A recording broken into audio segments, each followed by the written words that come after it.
Kali ini kemunculan Nyai itu tidak membahas tentang kadrun, tidak membahas tentang politik, tapi Nyai mau membahas tentang seks dalam rumah tangga.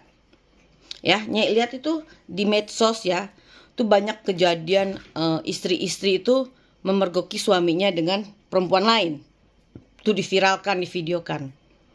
Bangga divideokan. Lalu si istrinya itu langsung memajang foto kemesraan dengan suaminya. Ya, langsung pamer foto kemesraan dengan suaminya. Pertanyaannya, Nyai, apakah foto berdua peluk-pelukan sama suami ini sudah menjamin rumah tangga mereka itu bahagia? Apakah menjamin suaminya sudah bahagia menikah sama istrinya? Apakah menjamin istrinya sudah memberikan kepuasan lahir batin untuk suaminya? Karena tugas istri melayani suami, menghormati suami, baik itu makan juga diranjang. Ya, ibaratnya apabila dia kenyang di rumah, dia tidak akan jajan di luar sana. Begitu juga apabila dia sudah kenyang urusan seks, puas dengan pelayanan istrinya, dan istrinya mampu memberikan kepuasan seks kepada suaminya, maka suaminya tidak akan pernah melirik wanita lain di luar sana. Apalagi sampai menikah lagi. Ya, karena apa?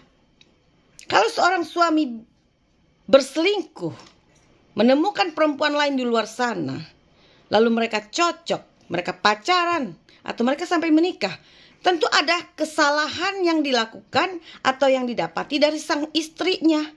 Ya mungkin pertama sikap istri yang kurang menghormati suami. Kita yang sudah menghormati suami, yang sudah sayang, sudah lembut sama suami aja, suami bisa selingkuh, apalagi yang kasar. Mulutnya ketus, judes. Urusan sama suami, kalau misalnya suami pakai duit, istri langsung itu jatuhnya pinjam, wajib bayar. Sedangkan dalam urusan rumah tangga itu suami istri tidak ada yang namanya hitung-hitungan pinjam meminjam. Sama-sama uangnya. Tapi kan ada istri yang pelitnya luar biasa, ya kan? Suaminya pakai duitnya, terbayar, bayar pah, bayar pi, ya kan? Itu nggak boleh. Belum lagi mulut kita tidak bisa menjaga, tidak menghargai perasaan suami. Kalau ngomong sama suami kasar dan seenaknya. Kita juga sebagai perempuan, istri, harus koreksi diri. Harus introspeksi diri. Jangan hanya menyalahkan suami atau orang di luar. Tapi kita juga harus berani menyalahkan diri kita sendiri. Tanya sama ahli psikologi atau ahli-ahli tentang keharmonisan rumah tangga. Ya. Keharmonisan rumah tangga itu terletak pada hubungan seksual. Apabila suaminya sudah puas dengan istrinya dan istrinya bisa memberikan kepuasan urusan ranjang, Nyai pastikan suaminya tidak akan melirik pelakor, atau suaminya tidak akan melirik janda atau sampai nikah sama si janda. Ya, kalau istrinya sudah memberikan kepuasan. Tapi kan terkadang ada perempuan yang egois. Suaminya belum selesai menikmati hubungan seks, dia udah buru-buru minta keluar. Sedangkan suaminya masih butuh, masih nafsunya masih besar. Apalagi suami yang masuk fase masa puber kedua. Ya, itu libidonya tinggi. Biasanya laki-laki masuk masa fase puber kedua itu di usia-usia 50 ke atas. Ya, nah terjadinya perselingkuhan itu di usia segitu.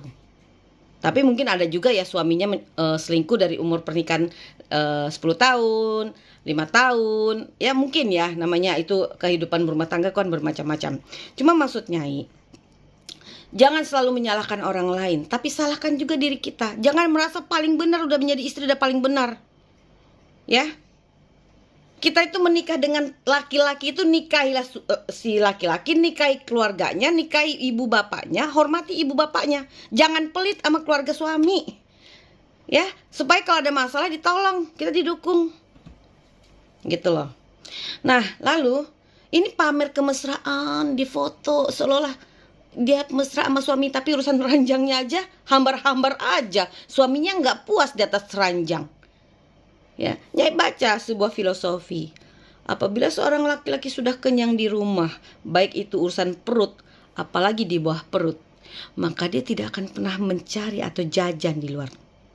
Ya, dia tidak akan jajan di luar, tidak akan mencari apapun di luar, karena dia sudah puas dan kenyang. Apalagi Yang kita puas-puaskan aja di rumah, yang kita kasih berikan makanan yang terbaik, pelayanan yang baik, kita sikap yang baik, dan urusan ranjang pun kita berikan yang terbaik, kepuasan, suami masih bisa ngelirik perempuan lain. Apalagi yang istrinya udah judes, ketus, pelit, lalu dia nggak bisa memuaskan urusan seks sama suaminya. Apalagi kalau istrinya sudah masuk masa menopause, ya kan? Itu sudah susah.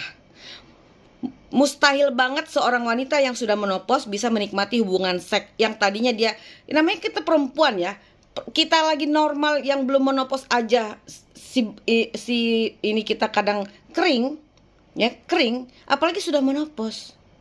Jangan berpura-pura, jangan bohongi, oh iya saya puas, jangan. Ya, nikmatilah hubungan itu dengan hati, ketulusan hati, maka kita akan menikmati yang namanya hubungan suami istri yang luar biasa nikmat. Kepuasan yang luar biasa nikmat. Pakailah cinta yang tulus. Ketulusan itulah yang akan membuat kita semakin kokoh, semakin mencintai pasangan kita. Jangan setelah si suami punya orang lain, punya perempuan lain, baru tuh kebakaran jenggot.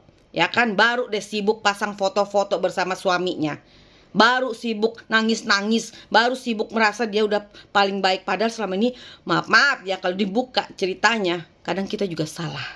Sebagai perempuan, sebagai istri, kadang kita juga melakukan kesalahan. Tapi si suami kadang gak mau bahas, karena dia tidak mau menyakiti hati istrinya. Makanya dia lebih baik diam. Akhirnya apa? Yang disalahkan perempuan yang di luar, padahal kesalahan istrinya juga ada. Ya, makanya mulai sekarang kepada teman-teman, ayo kita sebagai perempuan puaskanlah suami, baik di perut maupun di bawah perut. Ya, itu ibaratnya di bawah perut itu urusan seks. Puaskanlah suamimu di atas ranjang, apalagi nafsu suamimu di usia dia sudah masa puber kedua, itu di usia libido lagi besar-besarnya. Jangan sampai suaminya nikah berkali-kali, ya, ngelirik perempuan lain. Itu aja pesannya.